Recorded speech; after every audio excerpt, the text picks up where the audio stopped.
Good morning guys. Nandito ang ating kaibigan na si Linyo. Emergency po ang kanyang pagpunta dito ngayon. Gusto po ng ating kaibigan na ipahanda po ang lugar na ito. Dahil po ay mayroon po silang nakita na magkakaroon ulit ng mas malakas pang lindol dyan. Kaibigan, okay lang ba? Na ipaabot natin bago lang po sila tinamaan ng tino. Grabe po ang nasira po ng mga kabayan nila doon at maraming buhay po ang namatay. Guys, patawad, hindi kami nananakot ngayon. Wala naman po mawala sa inyo kung maniniwala kayo nito. Pinapahanda lang po kayo ng ating kaibigan. May nakita ang ating kaibigan na lindol na naman po doon sa Cebu. Malakas-lakas din po ito, parang nasa delikado ngayon ng Cebu din. Baka nagkamali lang po kayo kaibigan, baka nagkamali lang po kayo. Hindi daw sila nagkamali guys, kaya nagbigay po siya ng paalala. Lalo na po ay nagpapatuloy ngayon ang aftershock. Kapag ganito po ang nararanasan po doon, sabi ng ating kaibigan, posibleng tatama talaga ang malakas panalindol dyan sa Cebu ngayon. Kaya mag-ingat po kayo. Ayaw po ng ating kaibigan na maulit na naman po ang nangyayari po doon na maraming buhay ang nawala. Guys, ayaw mo kampante. Alam po ninyo kung bakit. May nakita ang kaibigan doon sa kanilang kaharian na posibleng magkakaroon ulit ng malakas na lindol dyan sa Cebu ngayon. Ang kakatakot lang dito, no? Bago lang po talaga silang tinatamaan. Tapos yung mga lugar dyan sa Cebu na may mga sinkhole, posible itong magdulot po ng kapahamakan ng mga tao.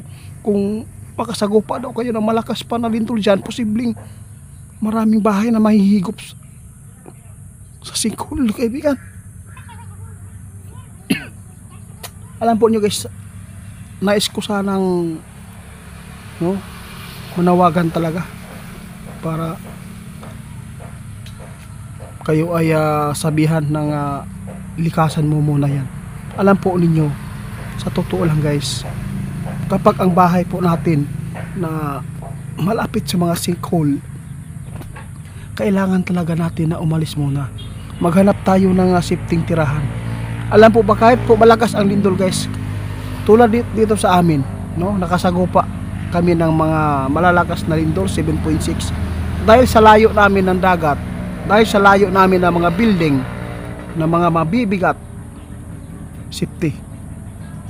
Para po sa inyo ito, sa lahat po ng napaabutan namin ngayon, kahit sa Cebu man, lagi po nakikita ang kaibigan natin dyan na may mga mangyayari pa dyan na malagim.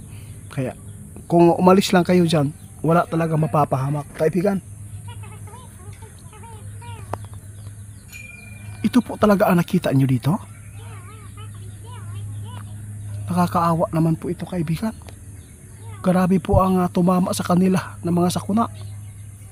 Hindi lang po daw guys ano po, hindi lang po ang Cebu po ngayon ang mag-ingat, no? Lahat ng lugar kung saan kayo na katira, kung nakasagupa kayo ng malakas na lindol, ang mga bulkan, no, kung malapit kayo sa mga bulkan ngayon na pumutok, mag-ingat kayo. Patawad, humihingi ako ng tawad sa inyo kung bakit lagi po ako nagpapaabot ng ganito. Alam ko marami na pong nagagalit sa mga kaibigan dahil po pinapaniwalaan ko daw yung kaibigan. Hindi po ako sumamba sa aming kaibigan. Wala po silang sinabi na sambahin mo kami. Wala. Alam po ninyo kaibigan, marami talagang mga tao ngayon natatakot. Oo. Dahil sa mga ipinapaabot po ni Indy Ferris, lalo na may sinabi po siya daw pagkatapos ng super typhoon, binigay pa niya yung mga pitsa. May tsunami daw. Oo. Kaya sa lahat ng nakapanood kay Indy Ferris, no, huwag kayong mag-alala sa tsunami. Sabi ng ating kaibigan, walang tsunami nakikita niya. Ang dapat bantayan ngayon, ang bagyo na mga malakas at ang lindol na nakita ng ating kaibigan doon sa Cebu ngayon.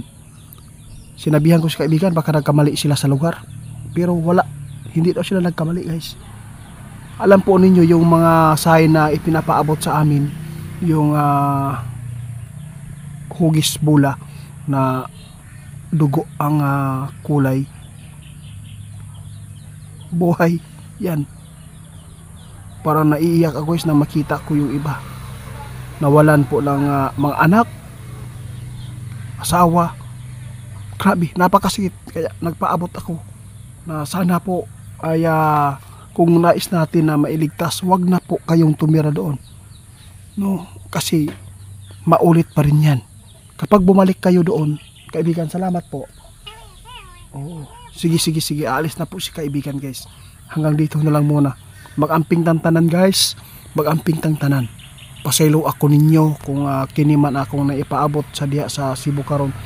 Nais ko lang na lumayo kayo dyan.